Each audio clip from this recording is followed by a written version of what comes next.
ब्रह्मा जी ने कहा भगवान का आश्रय लो, भगवान को पुकारो। और यह एक साधनात्मक सूत्र भी मिल गया। जब हमारे मन की अच्छाइयों पर बुराइयां विजय पाने लगे तब भगवान को ही पुकारना चाहिए। प्रभु, मैं समझता था कि सद्गुणों के बल पर सब कुछ हो जाएगा, पर सद्गुण भी आपकी कृपा से ही कार्य करते हैं। सद्गुणों को भी आपकी शक्ति चाहिए। अजब आप जरा सोचना, हनुमान जी महाराज अतुलित बल धामम है, कोई संदेह नहीं। सकल गुण निधानम है, कोई संदेह नहीं। पर सुग्रीव जी के साथ शुरू से रहे, पर जब बाली ने सुग्रीव को मारपीट करके भगाया, निकाला, अच्छा थोड़ा बहुत नहीं मारा, रिपुसम मोह मारे सी अति भारी, मेरे बड़े भाई ने शत्रु की तरह मुझे बहुत मारा, मेरा सब छुड़ा लिया। हाँ?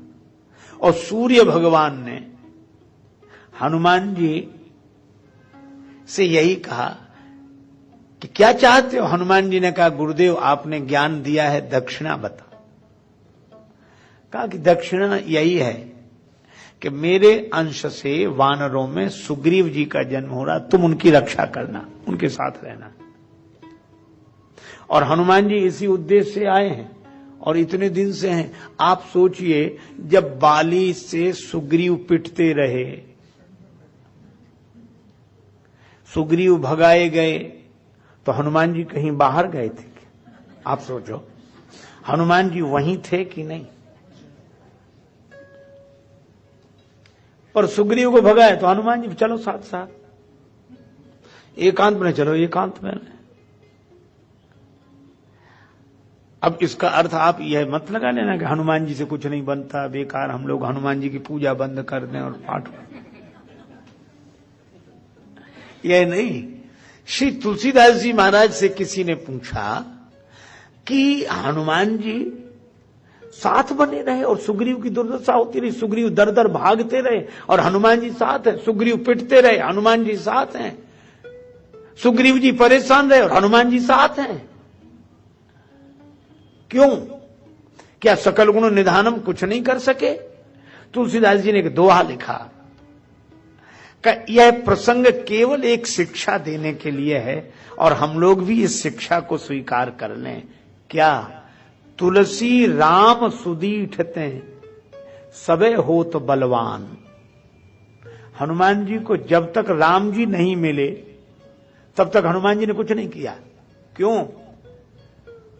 श्री सीता जी का हरण करके रावण ले जाता रहा तो भी तो हनुमान जी थे वहां वानरों के संग, और सीता माता ने राम राम कहा, राम पुकारी हमई देख दीनिस पट डारी। चलो सुग्रीव नहीं गए तो हनुमान जी ही जाते। पर तुलसीदास जी कहते हैं यह कथा केवल इतना ही संदेश देती है कि तुलसी राम सुदीठते सबे होत बलवान, बाली बैर सुग्रीव सो कहा कियो हनुमान। और इससे प्रेरणा क्या लें कि सकल गुण निधानम भी तब तक कुछ नहीं कर सके जब तक राम जी का पदार्पण नहीं हुआ। तो ये कथा केवल इतनी ही शिक्षा देती है कि हमारे सद्गुण भी कुछ नहीं कर सकते जब तक कि भगवान का पदार्पण हृदय में नहीं होगा, भक्ति पूर्वक भगवान नहीं हो सकेगा। इसीलिए भक्ति की आवश्यकता है। केवल गुणों से काम चल जाता तो प्रार्थना की जरूरत क्या थी? लेकिन फिर मैं यह भी नहीं कह रहा हूं कि सद्गुणों की कोई जरूरत ही नहीं।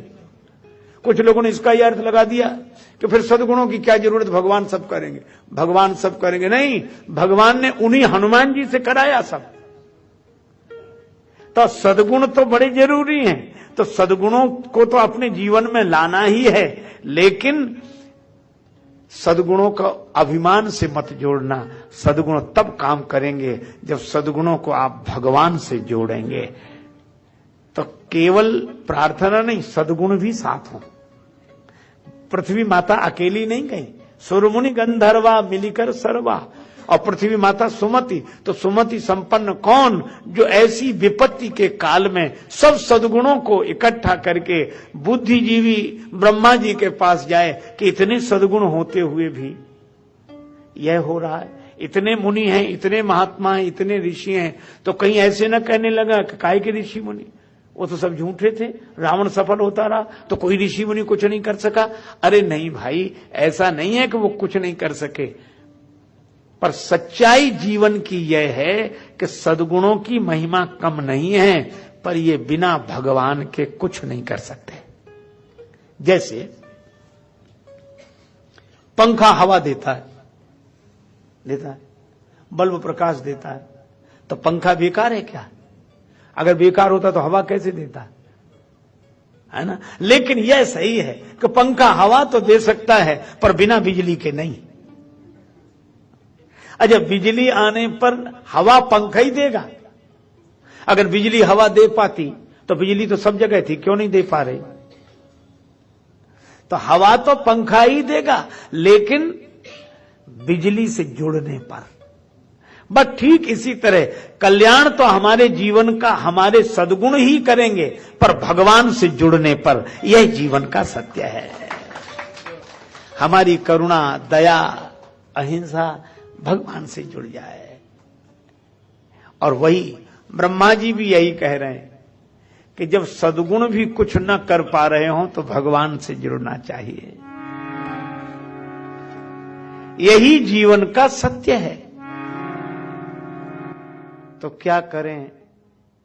ब्रह्मा जी बोले भगवान को पुकारो, प्रार्थना करो। अब तो लो अवतार दयानिधि, अब तो लो अवतार,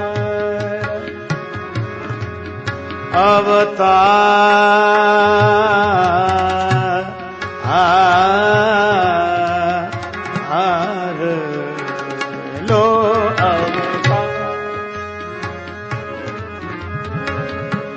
प्रबल हुआ है दुष्टों का दल, प्रबल हुआ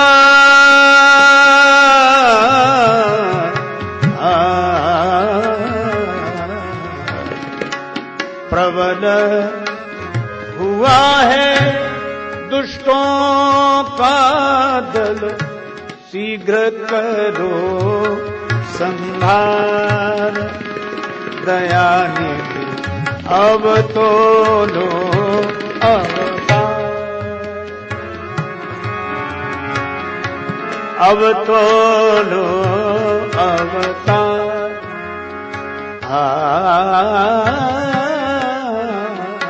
अब तो लो अवतार,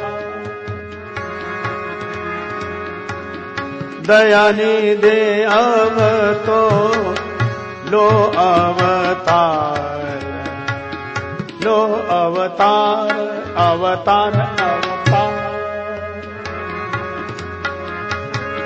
अवतार लो, अवतार लो, अवतार लो, अवतार लो, तार दो अवतार, दयानिधि अब तो लो अवतार, अवतार अवतार, दयानिधि अब तो लो अवतार। पुकार, देखो पुकार कभी व्यर्थ नहीं जाती। निर्बल के प्राण पुकार रहे, जगदीश हरे, जगदीश हरे। भगवान को पुकारे, पूरे विश्वास के साथ पुकारे। देखो किसी चीज का नहीं दिखाई देना यह सिद्ध नहीं करता कि होता नहीं है। हवा नहीं दिखती पर होती है। एक सज्जन बोले भगवान तो सब जगह है, कण कण में व्यापक हैं, व्याप्त हैं, फिर मंदिर बनाने की क्या जरूरत। दूसरे ने कहा कि बात तो सही है, जब भगवान सब जगह हैं तो मंदिर बनाने की क्या जरूरत हो। दूसरा आदमी बोला कि हवा भी सब जगह है, फिर पंखा लगाने की क्या जरूरत है। हवा भी सब जगह है।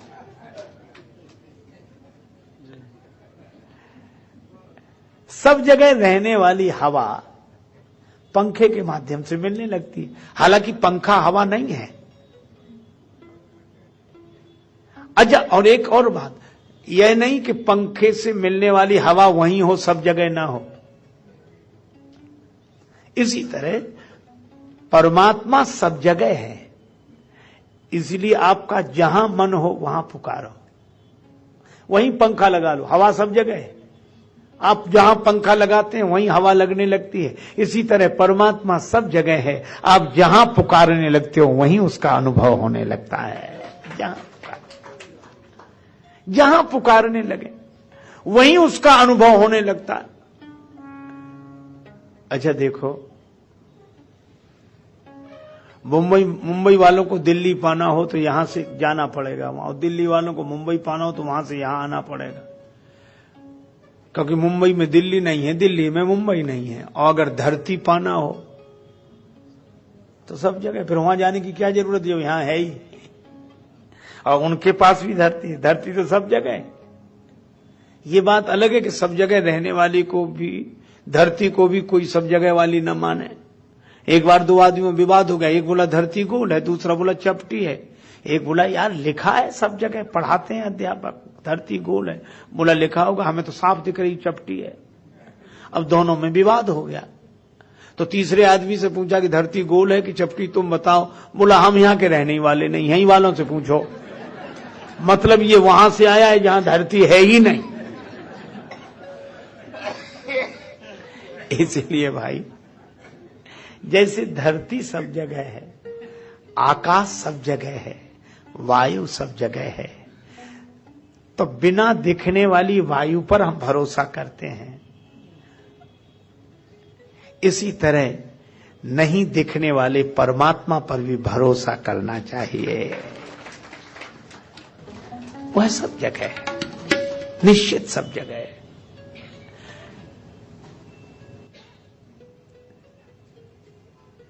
अच्छा, हवा सब जगह है, इसका पता कैसे लगेगा? पंखा लगा के देखो, बिजली से तार जोड़ो, लगने लगेगी हवा। तो परमात्मा सब जगह, इसका प्रमाण कैसे मिलेगा? कहीं बैठकर पुकार कर देखो, पता लगने लगेगा। हरि व्यापक सर्वत्र समाना, प्रेम ते प्रगट हो ही मैं जाना। और ये शंकर भगवान का अनुभव है। ब्रह्मा जी बोले पुकारो, प्रभु को पुकारो। सर्वसम्मत से यही निर्णय हुआ, भगवान की शरण में चलें। हानि धर्म की बहुत हुई है, अंधकार ने ज्योति छुई है। पृथ्वी पर अवतार लीजिए, कर निज वचन प्रमाण। प्रार्थना सुनिए श्री भगवान, प्रार्थना सुनिए श्री भगवान, प्रार्थना सुनिए श्री भगवान। कीजिए जन जन का कल्याण, कीजिए जन जन का कल्याण। प्रार्थना सुनिए श्री भगवान, प्रार्थना सुनिए श्री भगवान।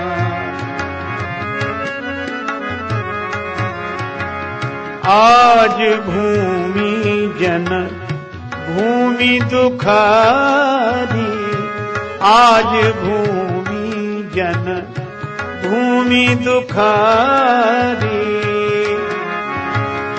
वाणी वीणा शरण तुम्हारी। आज भूमि जन भूमि दुखारी, वाणी वीणा शरण तुम्हारी। वाणी वीणा शरण तुम्हारी।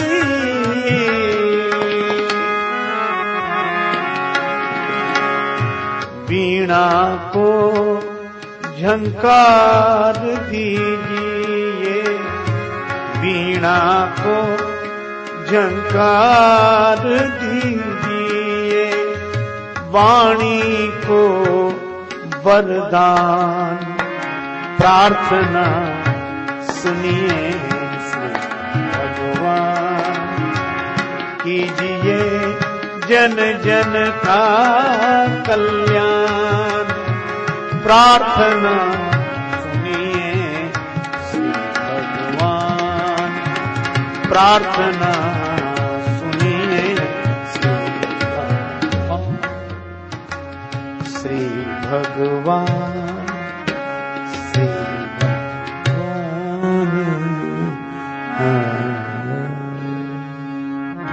प्रार्थना इसके लिए सर्वसम्मति से स्वीकृति है, सबने स्वीकार किया प्रार्थना को। भगवान की प्रार्थना अस्तो मां सद्गमय तमसो मां ज्योतिर्गमय मृत्योर मां अमृतम गमय। पृथ्वी पर अत्याचार हो रहा है, हमारी सुमति पर अत्याचार हो रहा है, हे भगवान आप उबारे। यह भाव बड़ा अच्छा है, प्रार्थना अवश्य करनी चाहिए, लेकिन प्रायः ऐसा होता है कि प्रार्थना तो शुरू हो नहीं पाती, झगड़े पहले शुरू हो जाते। योजनाएं अपने अच्छी अच्छी बनती हैं, पर अच्छी योजनाएं लागू होने के पहले झगड़े पहले शुरू हो जाते हैं। अरे प्रार्थना करनी थी, ठीक है, पर झगड़ा प्रार्थना को लेकर नहीं हुआ। प्रार्थना तो सब स्वीकार कर रहे हैं, लेकिन झगड़ा इस बात का है कि प्रार्थना कहां करें। एक गांव में दो दल केवल इसलिए बन गए कि रामलीला कहां हो। वो तो कहते हैं कि हो तो हमारे मोहल्ले में हो, नहीं तो दूसरे मोहल्ले में हम देखने ही नहीं जाएंगे। अब इनके लिए रामलीला नहीं, मोहल्ला महत्वपूर्ण है।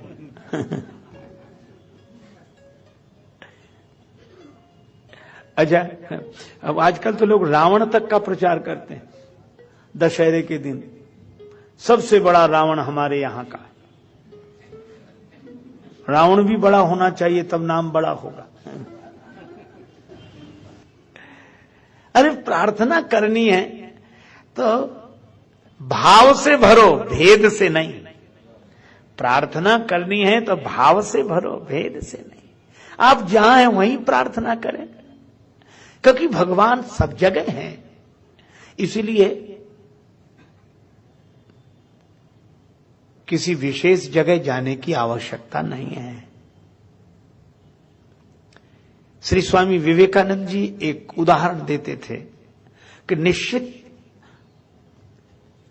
माप से अगर एक वृत्त खींचा जाए और वृत्त की परिधि पर कई बिंदु अंकित कर दिए जाएं, तो केंद्र बिंदु से दूरी तो सबकी बराबर है। अब परिधि पर अंकित बिंदु ये झगड़ा करें कि तुम हमारे पास आओ तो केंद्र ज्यादा नजदीक पड़ेगा, तो चक्कर ही लगाता रहेगा। इसलिए अच्छा तो यह है कि वो जहां है वहीं से केंद्र बिंदु की ओर चले, दूरी सबकी बराबर है। इसलिए भाई परमात्मा जैसे केंद्र सभी परिधि पर अंकित बिंदुओं से बराबर ही दूरी पर है, इसी तरह परमात्मा का भी संबंध सबसे समान है। चलने की बात है। अच्छा, एक और अद्भुत बात, जब कोई परमात्मा की ओर चलता है तो ऐसा हो ही नहीं सकता कि परमात्मा न चले। भगवान ने तो कहा कि जे तो चले विनीत तू। हमारे एक संत हुए श्री विनीत जी महाराज, उनका ये दोहा है, जे तो चले विनीत तू जगतज मेरी ओर। तू संसार छोड़कर जितना मेरी ओर चलता है, तेते पग मैं भी धरूं करूं कृपा की कोर। तुम जितना मेरी ओर चलते हो, मैं भी तुम्हारी ओर उतने ही कदम चलता हूं। तो भक्त ने कहा कि तब तो हमें बड़ी निराशा होगी, मैं 2-4 दिन में एक आध कदम चलता हूं, कभी चलता हूं कभी नहीं भी चलता हूं। और हे भगवान, इसी हिसाब से अगर आप मेरी ओर चलेंगे तब तो मेरा भला कभी हो ही नहीं सकेगा। भगवान ने कहा उदास मत हो, जे तो चले विनीत तू जगतज मेरी ओर, तेते पग मैं भी धरूं करूं कृपा की कोर। तो एक चरण तेरो परे मम हित चित पे छूछ, और मेरो चरण बढ़ाई वो राजा बलि से पूछ। कदम तो उतने ही चलूंगा लेकिन मैं जब कदम बढ़ाऊंगा, चरण बढ़ाऊंगा, तो राजा बलि से पूछो किस तरह कदम बढ़ाता हूं। हाँ, इसलिए कहा कि पुकारो, अब सब झंझट छोड़कर पुकारो। ये स्थान तय करने में ही समय नष्ट कर दोगे। झगड़ा होने लगा, पूर्वे कुंठ जान कहे को, पूर्वे कुंठ जान को कहे पय निधि, बस प्रभु सो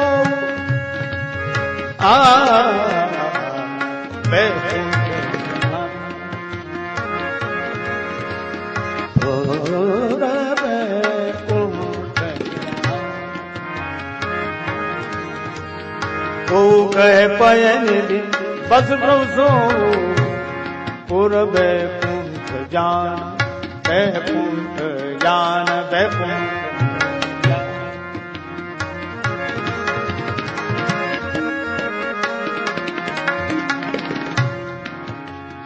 पूर्व कुंठ जान कहे को कहे बस प्रभु पूर्व कुंठ जान, पूर्व कुंठ जान, पूर्व कुंठ जान। कोई कहता भगवान को पुकारना है तो बैकुंठ चलो। कुछ लोग बोले नहीं, आजकल वो क्षीर सागर में रहते हैं। अब किसी ने पूछा कि इनमें गलत कौन बोल रहा है, सही कौन बोल रहा है। मुझे तो लगता है कि इनको गलत सही के ढंग से सोचना ही नहीं चाहिए। दोनों सही बोल रहे हैं और दोनों सही नहीं लग रहे हैं। अच्छा, जो कह रहा है कि बैकुंठ में है भगवान, वो ठीक कह रहा है।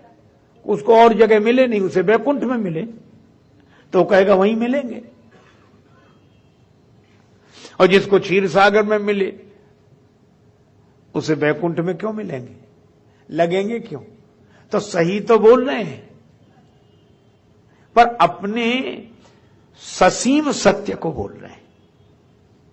इनका सत्य जहां इन्हें अनुभव वहां तक ठीक है, ठीक भी बोल रहे हैं, लेकिन ठीक नहीं बोल रहे हैं। हाँ। तो सार्वभौम सत्य क्या है? परमात्मा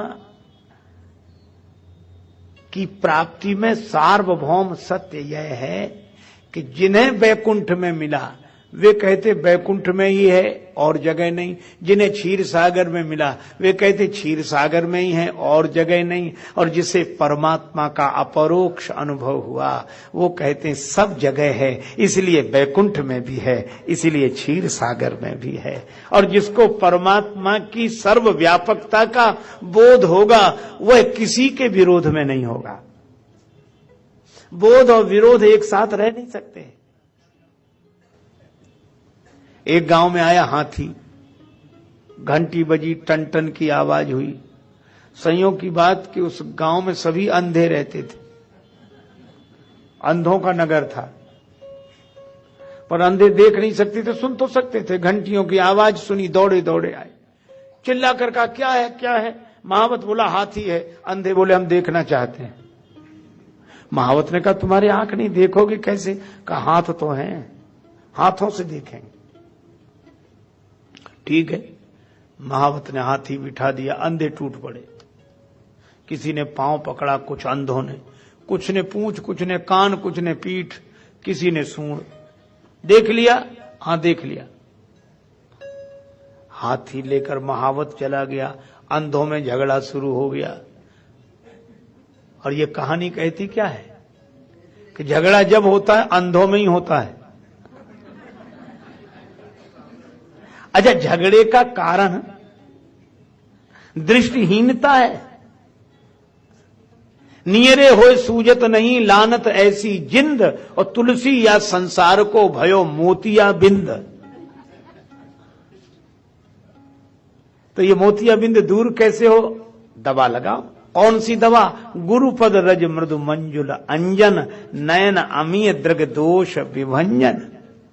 तो झगड़ा होता ही अंधों में, और अंधत्व के कारण ही हुआ। अब कठिनाई यह हुई कि महावत तो हाथी लेकर गया, पर जितने अंधों ने हाथी का पांव पकड़ा था, उन्होंने हाथी के बारे में धारणा बनाई कि हाथी गोल खंबे की तरह होता है। पूंछ पकड़ने वाले बोले गलत, पतली लाठी की तरह होता है, उसके आगे बाल होते हैं। पीठ पकड़ने वाले बोले नहीं, गोल चबूतरे की तरह होता है। सूंड पकड़ने वाले बोले खुरदुरे पेड़ की तरह, नीचे पतला ऊपर मोटा। कान पकड़ने वाले बोले अनाज साफ करने वाले सूप की तरह होता, छाजड़े की तरह होता है। अच्छा, अब आप बताओ कौन आदमी इनमें सही बोल रहा है? कोई सही नहीं बोल रहा, लेकिन बीच तो कौन गलत बोल रहा है? अच्छा, जिसके हाथ में जितना आया उसने उसी तरह की धारणा बना ली। आज जितनी भी समस्या है धारणा के कारण है, अपनी अपनी धारणा में जी रहे हैं। और इसीलिए एक समस्या हो गई। अब जितने पांव वाले थे, जिन्होंने हाथी का पांव पकड़ा था, वो पूंछ वालों से नहीं बोलते थे। पूंछ वालों ने पांव वालों से बोलना बंद कर दिया। सूंड वालों का अलग संप्रदाय बन गया, कान वालों का अलग, पीठ वालों का अलग। इतने दल बन गए। अब एक दल हो तो दल, और दो तीन दल हो तो दल दल। इस दलदल से निकलना मुश्किल। और सब कह रहे थे। दूसरा कहता कि नहीं भाई, ऐसा कैसे माने, हमने खुद अपने हाथ से देखा है। अब जिसके हाथ जितना ही लग गया, अच्छा जिसके हाथ जितना लगा उसको ही उसने पूर्ण समझ लिया, यही विडंबना है। अच्छा, लगा हाथ हाथी ही था, वो बेचारे निर्दोष भी हैं, उनका कोई दोष नहीं है, लेकिन अब क्या करें, धारणाओं में बंधे। अब अलग अलग दल बन गए, कोई किसी से बोलता नहीं था, एक समूह अलग, एक समूह अलग। एक तो कुछ अंधे मौजूद नहीं थे उस समय जब हाथी आया था, वो बाद में आए। उन्होंने देखा कि हमारे गांव में क्या हो गया, इतने प्रेम से रहते थे हम लोग। किसी ने कहा कि हाथी आया था, उससे ये विवाद हुआ। तो वो अंधे बोले कि इससे तो हम तभी मजे में थे जब हाथी हमारे गांव में नहीं आया था, ये हाथी ने तो और उपद्रव कर दिया। समाधान क्या? कुछ लोग बोले कि महावत कह गया था कि 4 दिन बाद लौट कर आएंगे, प्रतीक्षा करो। लौट कर आया। फिर घंटियां बजी, हाथी के आगमन की सूचना मिली, अंधों को दौड़े। महावत ने कहा क्या बात है, हाथी देखना चाहते हो तो तुमने तो उसी दिन देख लिया था। अंधे बोले उसी देखने ने तो उपद्रव पैदा कर दिया। तो क्या बात है? एक ने कहा कि हाथी गोल खंबे की तरह होता है। महावत बोला हाँ वैसा भी है। पूंछ पकड़ने वाले बोले वो पतली लाठी की तरह नहीं होता जिसके आगे बाल लगे हों, वैसा भी है। पीठ पकड़ने वालों का गोल चबूतरे की तरह का, वैसा भी है। सूंड पकड़ने वालों ने कहा खुरदुरे पेड़ की तरह का, वैसा भी है। कान पकड़ने वालों ने कहा अनाज साफ करने वाले छाजड़ा सूप की तरह, बोले वैसा भी है। पीठ पकड़ने वाले बोले गोल चबूतरे की तरह। महावत बोला वैसा भी है। तो अंधे बोले क्या 10-12 हाथी लिए हो? महावत बोला हाथी तो एक ही है। तो एक ही अनेक जैसा क्यों लग रहा है? महावत ने कहा इसका उत्तर हम तुम्हें नहीं दे सकेंगे, क्योंकि इसका उत्तर दिया नहीं जा सकता, इसे तो देखा ही जा सकता है। तो आंखों का इलाज कराओ तो तुम्हें अनेक में एक दिखने लगेगा। आंखों का इलाज कराओ तो अनेक में एक दिखेगा, और आंखें अगर खराब रही तो एक में ही अनेक का भ्रम होगा, और अनेक का भ्रम होगा तो झगड़ा शुरू होगा, झंझट शुरू होगा। और वो यही हुआ, 2 दल बन गए, लड़ने लगे। एक कहे वैकुंठ में चलो, और जो अंधे कह रहे थे कि हाथी नहीं आया तभी हम मजे में थे। कुछ लोग ऐसे हैं, एक ने कहा ईश्वर साकार, एक ने कहा निराकार, दोनों झगड़ गए। तीसरा बोला कि जिसको लेकर इतना झगड़ा होता हो तो न साकार न निराकार, बेकार इसको। तो अपनी अपनी सोच है, झगड़ गए। अच्छा, अब एक बात और है, झगड़ा वहां शुरू हो गया जहां सदगुरु थे। सदगुरु कौन? शंकर भगवान। तुम त्रिभुवन गुरु वेद बखाना।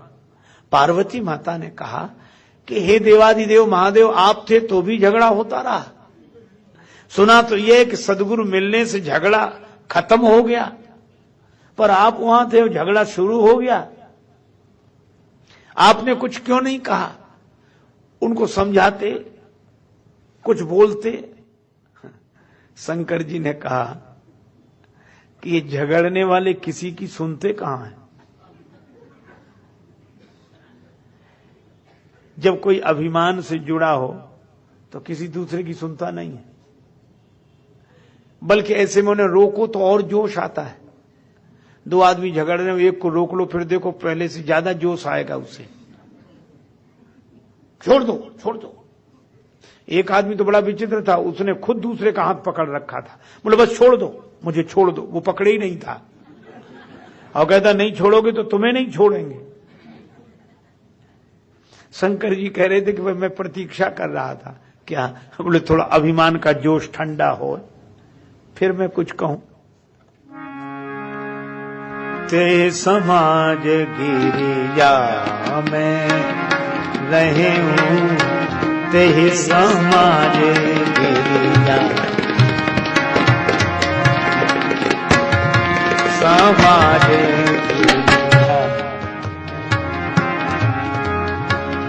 गिरिजा में, गिरिजा, गिरिजा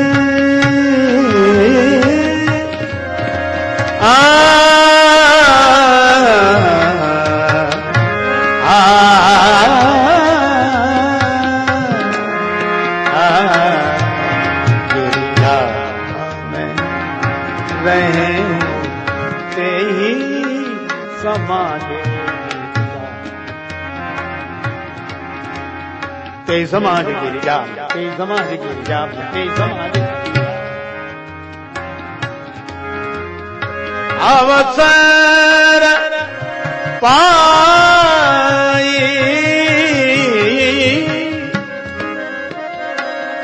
बचन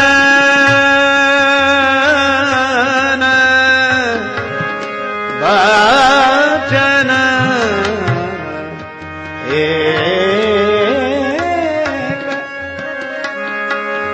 बचन एक कहूं ते समाज गिरिजा रहूं, ते समाज रहूं, ते समाज गिरिजा में। समाज गिरिजा, समाज गिरिजा, समाज गिरिजा, समाज गिरिजा। शंकर भगवान कहते हैं पार्वती हम वहां थे। पार्वती जी बोली तो फिर आपने क्यों नहीं कहा? शंकर जी बोले तुम यहां थे, आप तो यहां थे, तो हम वहां बोलते कैसे, वहां क्यों नहीं बोले? भगवान शंकर ने कहा पार्वती जी आपका आध्यात्मिक रूप श्रद्धा है, और हम वहीं बोलते हैं जहां श्रद्धा होती है, क्योंकि श्रद्धावान लभते ज्ञानम। अब वो तो सुन ही नहीं रहे थे किसी की, तो हमने कहा पहले इन्हें थक जाने दो, ढूंढ लेने दो, कोशिश कर लेने दो। अच्छा, एक अद्भुत बात, जब थक गए तब शंकर जी से पूछा आप बताओ। शंकर जी बोले तो सुनो, अगर हमसे पूछते हो तो हरि व्यापक परमात्मा व्याप्त है। तो वैकुंठ वाले बोले ये तो हम भी मानते हैं कि परमात्मा व्याप्त है, लेकिन वैकुंठ में ज्यादा है, क्षीर सागर में कम। क्षीर सागर वाले बोले व्याप्त तो हम भी मानते हैं, पर क्षीर सागर में ज्यादा, वैकुंठ में कम। शंकर भगवान बोले न वैकुंठ में ज्यादा, न क्षीर सागर में कम, न क्षीर सागर में ज्यादा, न वैकुंठ में कम। हरि व्यापक सर्वत्र समाना, सर्वत्र समान रूप से व्याप्त है। तो मिले कैसे? प्रेम ते प्रगट हो ही मैं जाना, प्रेम से मिले। कितना सुंदर संकेत है। मुझे तो लगता है कि भक्ति विज्ञान है, पर हम भौतिक विज्ञान से तो परिचित हैं, भक्ति के विज्ञान से परिचित नहीं है। ज्ञान और विज्ञान में एक ही अंतर मुझे लगता है, पता लग जाना ज्ञान है, पदार्थ का पता लग जाना ज्ञान है, और पदार्थ की प्राप्ति हो जाना विज्ञान है। तो भगवान का पता लग जाना ज्ञान है, और भगवान की प्राप्ति हो जाना विज्ञान है। अच्छा, विज्ञान वैसे भी, जैसे पता लग गया कि पानी में बिजली है, तो वैज्ञानिकों को पहले पता ही तो लगा होगा कि पानी में बिजली है। तो पता लग जाना ये ज्ञान है कि पानी में बिजली है, और पानी में से बिजली निकाल लेना, प्राप्त कर लेना, ये विज्ञान है। विज्ञान यही तो करता है। इसी तरह कण कण में भगवान है, मूर्ति में भगवान है, मंदिर में भगवान है, ये पता लग जाना ज्ञान है। लेकिन प्रेम के द्वारा उसे प्रकट कर लेना ये विज्ञान है। वैज्ञानिकों ने पानी में से बिजली पैदा की, हमारे गजराज ने भगवान को पुकार कर पानी में से परमात्मा को प्रकट कर लिया। ग्राह ने जब चरण पकड़ा तो गजराज ने प्रभु को पुकारा, प्रभु जल में प्रकट हो गए। पत्थर में से जाने क्या क्या वैज्ञानिक पैदा कर लेते हैं। श्री प्रहलाद जी ने पत्थर के खंभे में से भगवान को प्रकट कर दिया। अच्छा, एक अद्भुत बात है, शक्ति और परमात्मा सब में व्याप्त हैं, यही तो सिय राम मैं सब जग जाने। पर भक्त भगवान को प्राप्त कर लेता है, और वैज्ञानिक उसी पदार्थ से शक्ति को निकाल लेता है। अच्छा, दोनों की जरूरत है। शांति के लिए भगवान चाहिए, सुविधा के लिए साधन चाहिए। अच्छा, साधन से सुख मिलता है और साधना से शांति मिलती है, दोनों आवश्यक हैं। तो मैं आपसे चर्चा कर रहा था कि भक्ति विज्ञान है। शंकर जी ने कहा प्रेम से प्रकट हो ही मैं जाना, प्रेम से प्रकट होते हैं बस। तो प्रेम कैसे हो? बोले पुकारो, पुकारते पुकारते प्रेम हो जाता है। प्रभु को नित्य पुकारते पुकारते आप देखते हैं, जहां हम रहते मोह हो जाता है। इसीलिए हमारे संतों में एक वाक्य प्रचलित है, रमता जोगी बहता पानी। साधु चलता रहे तो निर्मल बना रहता है। तो एक महात्मा बड़े अद्भुत थे, वो घोषणा करते हुए जा रहे थे, जोर जोर से आवाज लगाते हुए जा रहे थे, कोई कब्र मिलेगी, कोई कब्र मिलेगी, कोई कब्र मिलेगी। तो एक सत्संगी सेठ जी थे, वो भी दरवाजे पे आके खड़े हो गए, बोले कोई मुर्दा मिलेगा, मुर्दा मिलेगा। तो महात्मा खड़े हो गए, बोले मुर्दा तो ये रहा। सेठ जी बोले चलो कब्र बताएं। वो अपने बड़े आलीशान मकान के पिछवाड़े एकांत में कोठरी थी, बिल्कुल निर्जन में कोठरी। सेठ जी बोले ये रही कब्र। महात्मा बोले ठीक है तुम जाओ। उसके भीतर चले गए, किवाड़ बंद कर ली। सेठ जी ने कुछ नहीं पूछा, कौन हो, कहां से आए हो, क्या मुर्दे का क्या परिचय, और साधु ने भी नहीं पूछा कुछ। अब कहा कि भाई भोजन भिजवा दिया करो, थाली रखवा दे, उनकी मर्जी हो तो ले, ना हो तो ना ले, कोई मतलब ही ना हो जैसे। महात्मा अपने आनंद में रहते। एक दिन सेठ के घर चोर घुसे, महात्मा जाग रहे थे, उन्होंने देख लिया कि चोरों ने सामान चुराया, वो लेकर गए। महात्मा पीछे पीछे गए, दूर से देखते रहे। उन्होंने कुएं के पास गांव से बाहर आम के वृक्ष के नीचे सामान मिट्टी में दबा दिया कि बाद में ले जाएंगे। सवेरा हुआ, हल्ला मचा, सेठ जी की संपत्ति चोरी चली गई, चोरी चली गई। गांव भर के लोग इकट्ठे हुए, कुछ सब अपना अपना अफसोस ही कर रहे थे और क्या करते। तो महात्मा जी ने सेठ जी को बुलवाया, को बुला ला। पहली बार साल भर बाद सेठ जी गए, तुम्हारा सामान चोरी गया है, चिंता न करो मिल जाएगा, उस कुएं के पास आम वृक्ष के नीचे गड़ा हुआ है, जाओ। सेठ जी गए, खोदा, सब सामान मिल गया। आए, सब खुश हुए, पर सेठ जी उदास। महात्मा जी ने कहा कि तुम्हारा खोया हुआ सामान मिल गया और तुम प्रसन्न नहीं दिख रहे हो, क्यों? तो उन्होंने कहा कि सामान मिलने की खुशी उतनी नहीं है जितना दुख इस बात का है कि मुर्दा जिंदा हो गया। मुर्दा जिंदा हो गया।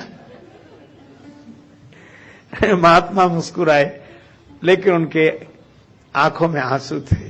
उन्होंने कहा ठीक कहते हो, मुर्दा भी ज्यादा दिन कहीं रह जाए तो जिंदा हो जाता है, मुर्दा भी ज्यादा दिन कहीं रह जाए तो जिंदा हो जाता है, ये अहम आकार ग्रहण कर ही लेता है। इसलिए ज्यादा दिन रहो ही नहीं कहीं, ताकि अहम आकार ग्रहण करे, मुर्दा जिंदा हो। मस्तराम मुर्दों से बोले हमको कुछ बतलाओगे, मुर्दों में से एक मुर्दा बोला मर जाओ सुख पाओगे। अच्छा, नदी में जब डूबता है जिंदा आदमी डूबता, मुर्दा नहीं डूबता। अच्छा, डूबने के लिए जिंदा होना जरूरी है और पार होने के लिए मुर्दा होना जरूरी है। बिना मुर्दा हुए कोई तर नहीं सकता और बिना जिंदा हुए कोई डूब नहीं सकता। तो जिनका अहंकार जिंदा है वही संसार की सरिता में डूबते हैं, और जिनका अहंकार मर गया वो पार हो जाते हैं। सीधा सा नहीं। तो अब आप सोचो कि एक जगह रहने से रहते रहते रहते लगाव पैदा हो जाता है, एक जगह रहते रहते लगाव पैदा हो जाता है। तो यही तो संत कह रहे हैं कि पहले दिन उतना लगाव नहीं होता, दूसरे दिन थोड़ा, फिर तीसरे दिन थोड़ा, ज्यादा दिन रह जाओ तो फिर एक दूसरे के बिना रह नहीं सकते। और ये इसीलिए रहने और ठहरने में क्या अंतर है? अगर आप विचार करो रहने और ठहरने में, मुझे तो लगता है कि थोड़ी देर का रहना ही ठहरना है और ज्यादा दिन का ठहरना भी रहना है। धर्मशाला में भी आदमी रहता ही है पर उसे ठहरना कहते हैं, और मकान में भी ठहरता है लेकिन उसे रहना कहते हैं। क्योंकि धर्मशाला में 3 दिन रहता है तो 3 दिन का रहना ठहरना लगता है, और 70 साल ठहर जाए तो ठहरना रहना लगने लगता है। तो आप सोचो, रहते रहते लगाव हो जाता है।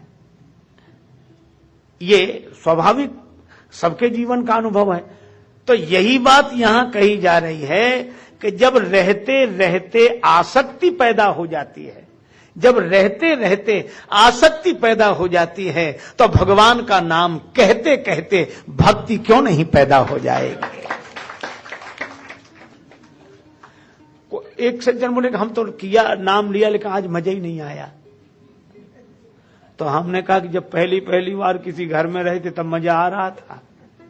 बोले नहीं, वो बहुत दिन बाद आया। हमने कहा जब रहते रहते आसक्ति होती है तो कहते कहते भक्ति आएगी, विश्वास करो आएगी जरूर। इसलिए भगवान को पुकारो, पूरे विश्वास के साथ पुकारो। जब शंकर जी ने यह कहा तो शंकर जी की बात सबने स्वीकार कर ली।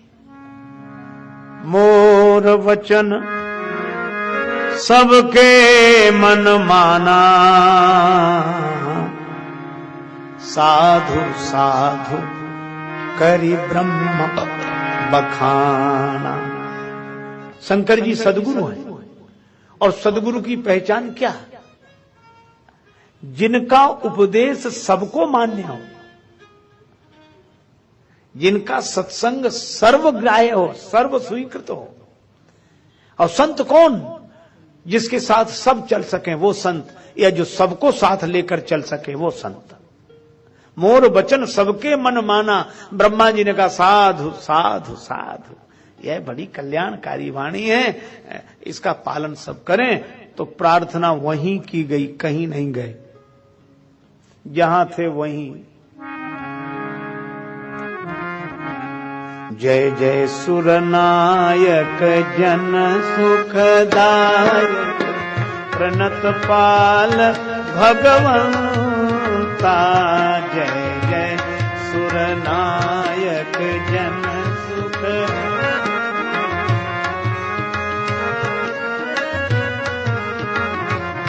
गोद्विज हितकारी, जय असुरारी, सिंधु सुता प्रिय कांता। गोद्विज हितकारी,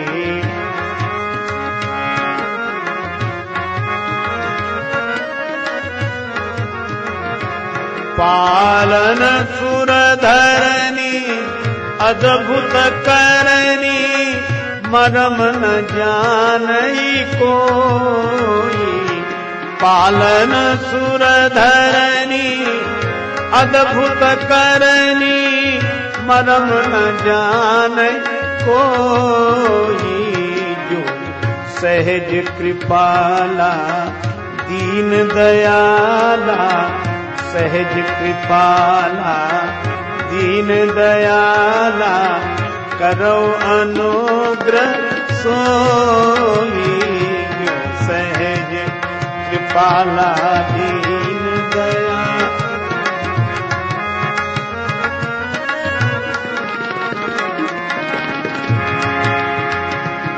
जय जय अविनाशी, सब घटवासी, व्यापक परमानंदा। जय जय अविनाशी, सब घटवासी, व्यापक परमानंदा। अविगत कोटितम, चरित पुनीतम, माया दहि मुकुंदा। अविगत कोटितम चरित, अविगत कोटितम चरित पुनीतम, माया दहि मुकुंदा। जय जय अविनाशी, सब घटवासी, जय जय अविनाशी, सब घट, सब घट, सब घट वासी।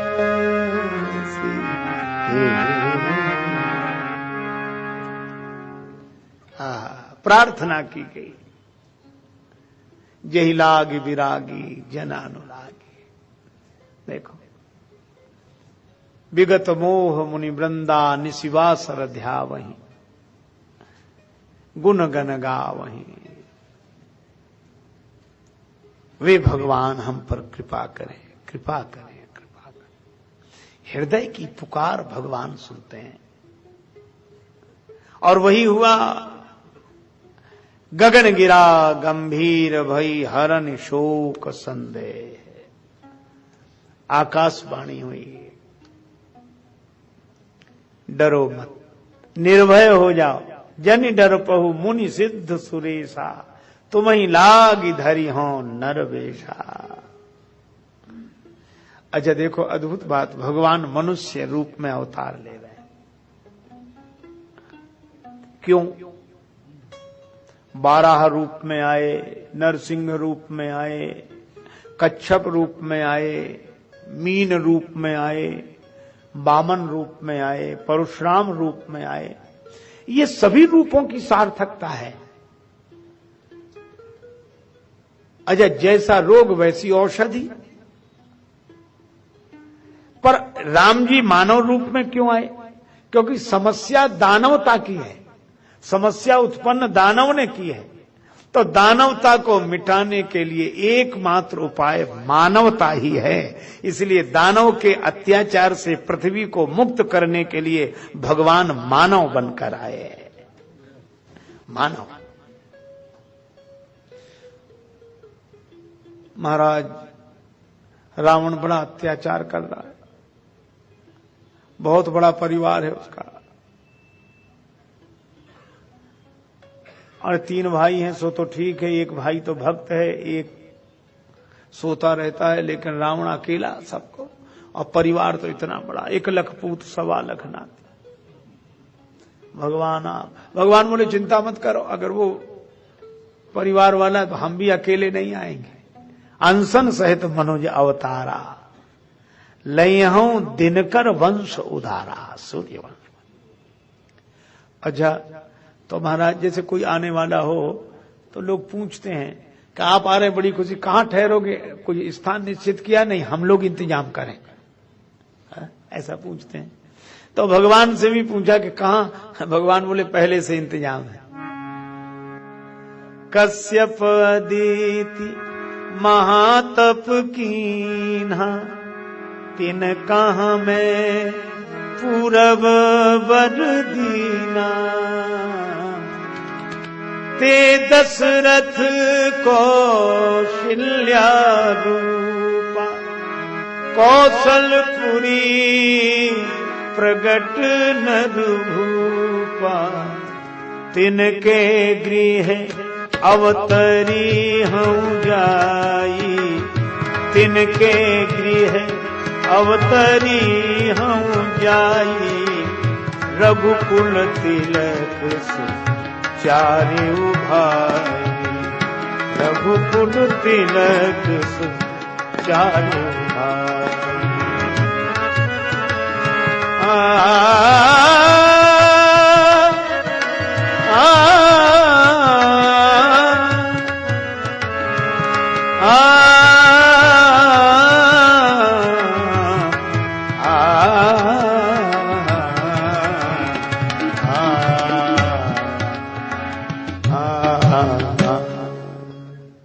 भगवान ने कहा अयोध्यापुरी में आऊंगा, ले चल अपनी नागरिया, अवध बिहारी सांवरिया। सरजू के तीर अयोध्या नगरी, सरजू के तीर अयोध्या नगरी। संत भरे जहाँ गागरिया, संत भरे जहाँ गागरिया। अवध बिहारी सांवरिया, ले चल अपनी नागरिया, अवध बिहारी सांवरिया। कश्यप अदिति के नाम का उल्लेख किया गया, पर मानस में महाराज मनु और शत्रुपा जी का उल्लेख है। वे दशरथ जी कौशल्या जी के रूप में अयोध्या में, और भगवान वहां आए। भय प्रगट कृपाला, दीन दयाला, कौशल्या हितकारी। और राम जी आए तो आनंद ही आनंद हो गया, और उनके कारण समाज में राम राज्य की स्थापना हुई। और राम राज्य की स्थापना से हर्षित भये गए सब शोका, सूत्र रूप में यह। लेकिन भगवान ने कितना सुंदर आश्वासन दिया। कई बार हम लोग उसास भरते हैं का वो तो अब हो चुका। कई बार लोग क्या कहते हैं, अब उससे क्या लाभ, चलो स्मृतियां अच्छी हैं, लेकिन अब पर भगवान ने कहा कि उदास मत होना, दास कभी उदास नहीं होता। संभवामि युगे युगे। त्रेता में श्री राम जी आए, तो द्वापर में भगवान श्री कृष्ण ने कहा कि मैं आऊंगा। और आप लोग भरोसा रखें, भगवान आएंगे, कल आएंगे। भगवान श्री कृष्ण कल। तो राम जी आए या कृष्ण जी आए, पर एक बात तय है, क्या? परिस्थिति एक जैसी ही होती है। और वह परिस्थिति कौन सी? जब जब हो ये धर्म, जब जब हो ये धर्म के हानि, बाढ़ई असुर अधम अभिमानी, बाढ़ई असुर अधम। तब तब धरी हरि विविध शरीरा, तब तब धरी हरि विविध शरीरा, हरहि कृपा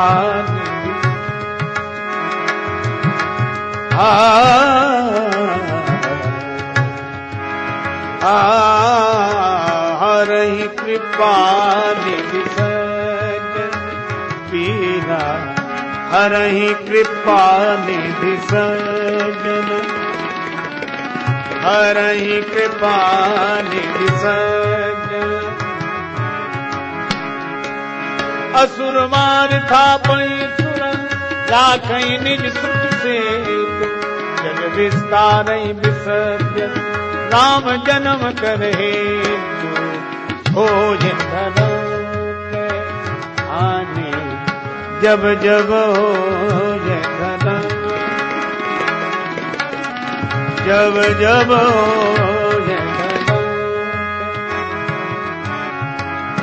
जब जब हो, जब जब हो धर्म के, जब जब हो धर्म, जब जब हो जब जब जब जब हो ये धर्म के, जब जब हो धर्म के, जब जब हो धर्म के, जब जब हो के हानि,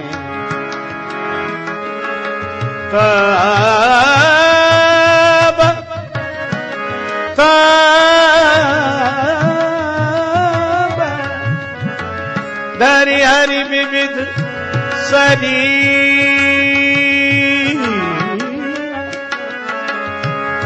हरहि कृपा निधि सज्जन पीरा, जब जब हो ये धर्म के आने, जब जब हो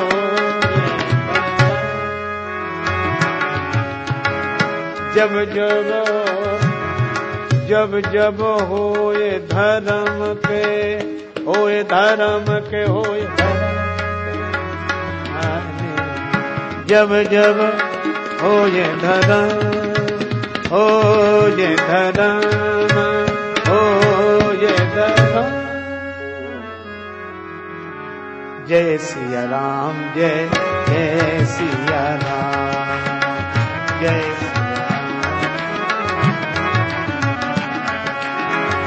जय सिया राम, जय जय सिया राम, जय सिया राम, जय सिया राम, जय जय सिया राम, जय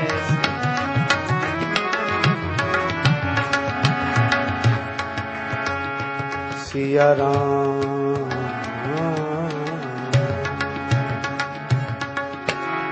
सिय सिय सुमिरत राम जू, सिय सुमिरत श्री राम, जुगल नाम राजेश जपी, भगत लहें विश्राम। श्री सीताराम जी महाराज की, श्री हनुमान जी महाराज की, सब संतन की जय, सब भक्तन की जय। जय जय श्री सीताराम, जय जय श्री राधे श्याम।